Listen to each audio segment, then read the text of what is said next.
नमस्कार प्यारे विद्वान साथियों, पीएसपी के इस ऑनलाइन डिजिटल प्लेटफॉर्म पर मैं महेंद्र चौधरी आप सभी का तहे दिल से स्वागत करता हूं। दोस्तों, हमारा जो टॉपिक है उसका नाम था फ्रैक्शन भिन्न, और हमने भिन्न की अवधारणा पढ़ी। भिन्न कितने प्रकार की होती है, भिन्न कौन कौन सी होती है, भिन्नों से संबंधित प्रतियोगी परीक्षाओं में किस तरीके से प्रश्न पूछे जाते हैं। तो इसकी हमने दो टाइप की चर्चा की थी, जिसमें एक में अंश समान था और दूसरी वाली में हर समान था। क्लियर है? तो जिस विद्यार्थी ने पिछली वाली दोनों क्लास नहीं देखी है तो एक बार वो ज़रूर देख लेना, ताकि आगे से आपको समझ में अच्छी तरीके से आ जाए। क्योंकि मैथ का एक सिस्टम होता है, अगर आपने कोई भी चैप्टर को शुरू में बेसिक से नहीं देखा है तो फिर वो पूरा चैप्टर ही जाता है। क्लियर? तो एक बार अगर आपने नहीं देखा है तो पिछले वाले वीडियो को एक बार ज़रूर देखें। अब देखो, हम नेक्स्ट टाइप की बात करते हैं। अब नेक्स्ट टाइप में हम किस प्रकार के प्रश्नों को हल करने वाले हैं। जैसे मान लीजिए कि हमको एक बार अपन टाइप की चर्चा करेंगे, उसके बाद में इनके प्रैक्टिस क्वेश्चन देखेंगे। फिर जैसे ही हमारा भिन्न का टॉपिक समाप्त होगा, इसके बाद में विभिन्न प्रतियोगी परीक्षाओं में भिन्न से संबंधित पूछे गए प्रश्नों का हल करेंगे। तो आपको बिल्कुल बेसिक से मैंने कहा था, और बहुत ही सारगर्भित और रोचक तरीके से आपको पढ़ाने वाले हैं। क्लियर? तो देखते हैं।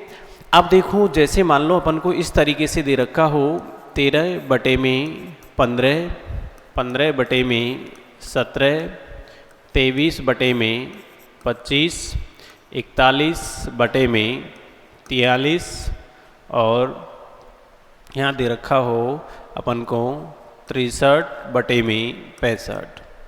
क्लियर? इस तरीके से हमको क्या दी हुई होंगी, भिन्न दी गई होगी। और फिर इसके बाद में हमसे पूछेगा कि बताइए इनमें सबसे बड़ी भिन्न कौन सी है,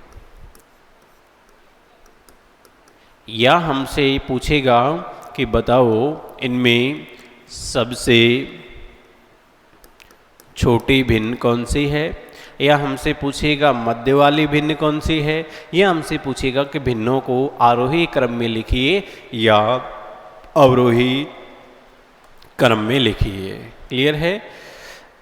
तो इस प्रकार के प्रश्नों को हम किस तरीके से हल करेंगे। अब देखो, अब से पहले हमने जो टाइप पढ़ी उसमें एक में अंश समान था, दूसरी वाली में हर समान था। लेकिन यहाँ पर क्या आपको अंश समान दे रहा है? क्या नहीं। क्या हर समान दिखाई दे रहा है? क्या नहीं। तो फिर ऐसी अवस्था में हम कैसे हल करेंगे? तो देखो, यहाँ पर सबसे पहले तो हम क्या करेंगे कि हम इनका अंतर करेंगे। तो देखो, 13 और 15 का अंतर कितना आया? 2 आया। फिर यहाँ 15 और 17 का अंतर कितना है? 2 है। फिर इसके बाद 23 और 25 का अंतर कितना है? 2 है। फिर यहाँ 41 और ये 43, इनका भी अंतर कितना है? 2। और यहाँ भी अंतर कितना है? 2। यहाँ अंश और हर तो समान नहीं है, लेकिन क्या समान है? अंतर समान है। तो ध्यान रखना, जब अंतर समान हो तब भी जो मान जैसा दिखाई दे रहा है वह वैसा ही होगा। अर्थात जो मान सबसे बड़ा दिखाई दे रहा है वो वास्तव में भी सबसे बड़ा होगा, और जो मान सबसे छोटा दिखाई दे रहा है वो वास्तव में भी सबसे क्या होगा? छोटा ही होगा। कब? जब क्या समान हो? अंतर समान हो। क्लियर है? तो यहाँ पर हम देखेंगे कि दिखने में हमें कौन सा मान जो है वो सबसे बड़ा दिखाई दे रहा है। तो भाई दिखने में कौन सा मान जो है वो सबसे बड़ा दिखाई दे रहा है अपन को, तो यहाँ पर सबसे बड़ा जो मान है वो क्या है? 63 बटे में 65। तो यानी सबसे बड़ी भिन्न कौन सी हो जाएगी? 63 बटे में 65। और हम अगर सबसे छोटी भिन्न की बात करें तो बताओ सबसे छोटी कौन सी हो जाएगी? 13 बटे में 15। क्लियर है? ये सबसे छोटी। मान लीजिए अपन को आरोही क्रम में लिखने के लिए कहेगा तो हम आरोही क्रम में लिख देंगे, अवरोही में कहेगा अवरोही में लिख देंगे, बीच वाली पूछेगा तो वो भी ज्ञात कर लेंगे। क्लियर है? तो अपन नोट करते हैं।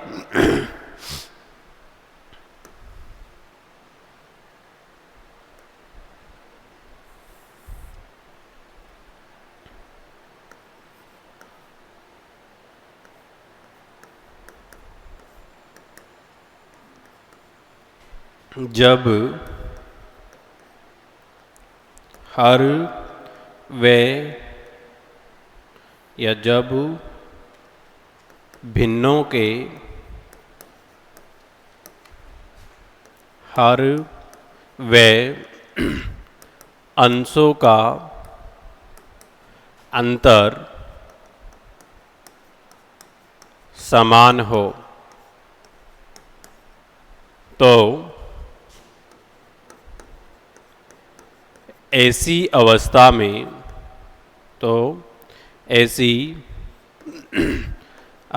में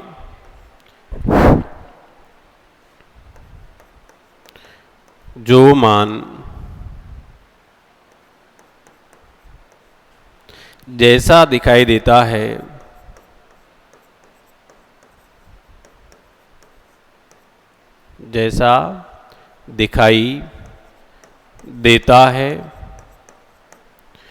ठीक वैसा ही होता है।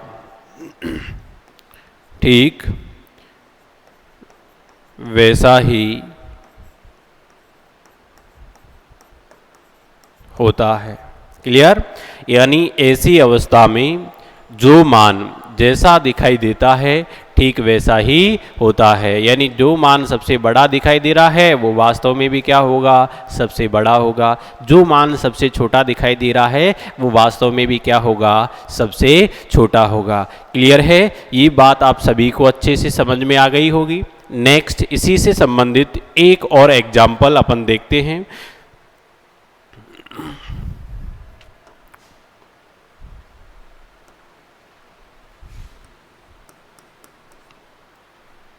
जैसे मान लीजिए अपन को दे रखा हो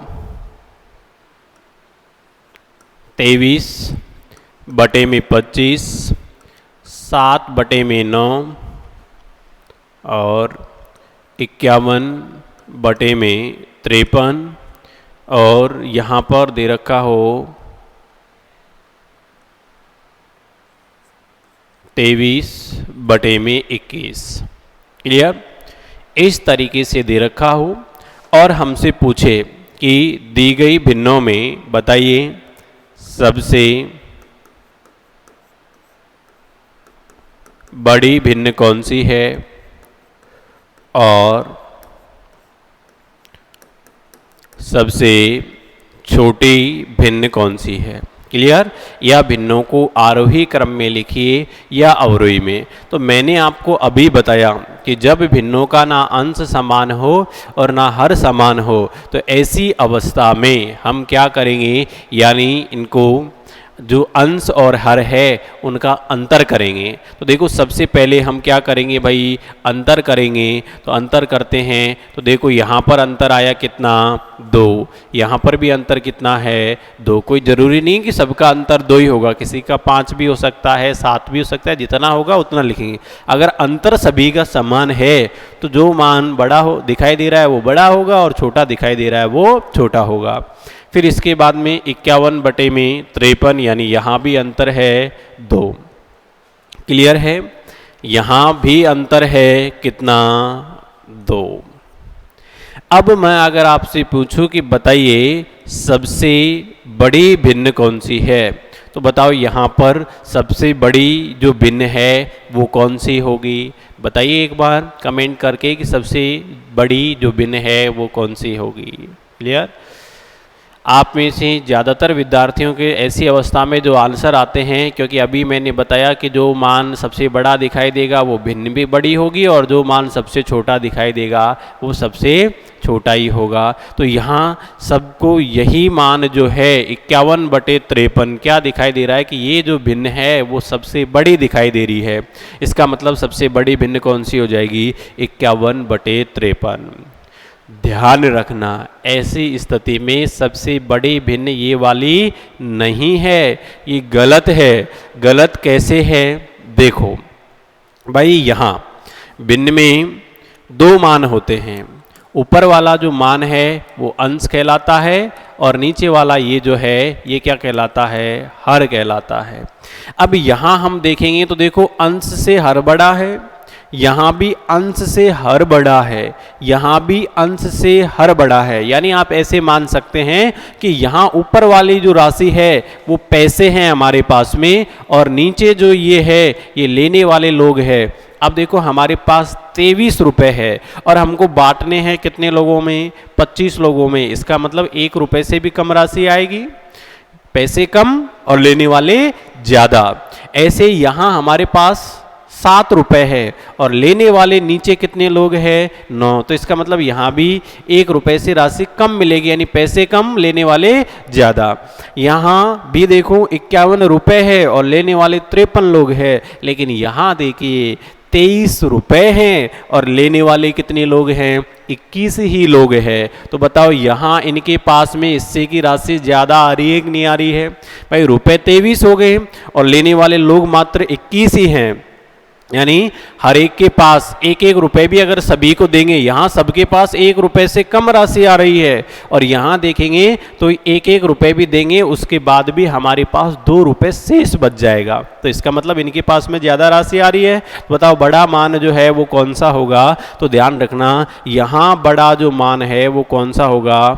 23/21 होगा। क्यों होगा?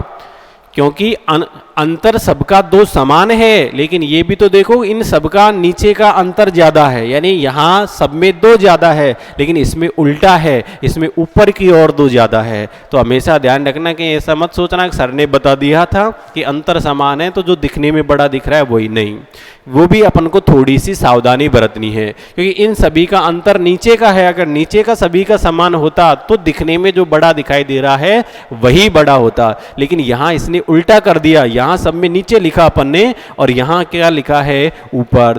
तो ध्यान रखना, फिर यहाँ ऊपर ये वाला ज़्यादा है, क्लियर? यानी पैसे ज़्यादा लेने वाले कम, सीधा एक ही लॉजिक लगा लेना। तो बताओ यहाँ सबसे बड़ी भिन्न हो जाएगी कौन सी? 23/21। और सबसे छोटी की बात तो क्लियर है ही, वो कौन सी हो जाएगी? 7/9। क्लियर है? ये बात आप सभी को समझ में आ गई होगी। अब एक और एग्जाम्पल जो आपके लिए होमवर्क है, आप सभी को कमेंट बॉक्स में कमेंट करके बताना है कि उसमें जो है सबसे बड़ी भिन्न कौन सी होगी। क्लियर? देखते हैं।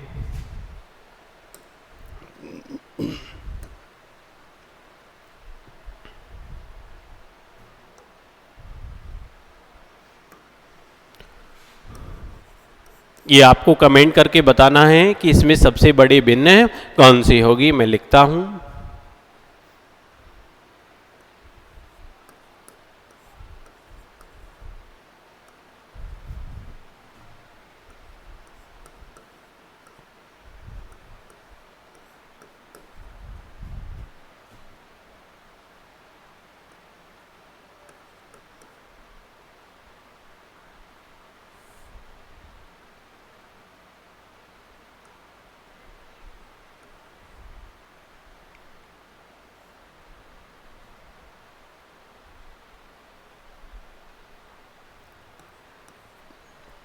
क्लियर? अब यहाँ आपको बतानी है कि सबसे बड़ी जो भिन्न है वो कौन सी है। क्लियर? तो ये आप सभी को कमेंट बॉक्स में कमेंट करके बतानी है कि इसमें सबसे बड़ी जो भिन्न है वो कौन सी है। क्लियर है? यहाँ तक आप सभी को अच्छे से समझ में आ गया होगा। बाकी इसकी जो नेक्स्ट टाइप जो है, नेक्स्ट जो पार्ट है भिन्न का, उसकी चर्चा हम करेंगे कब? एक ब्रेक के बाद, यानी कल। धन्यवाद।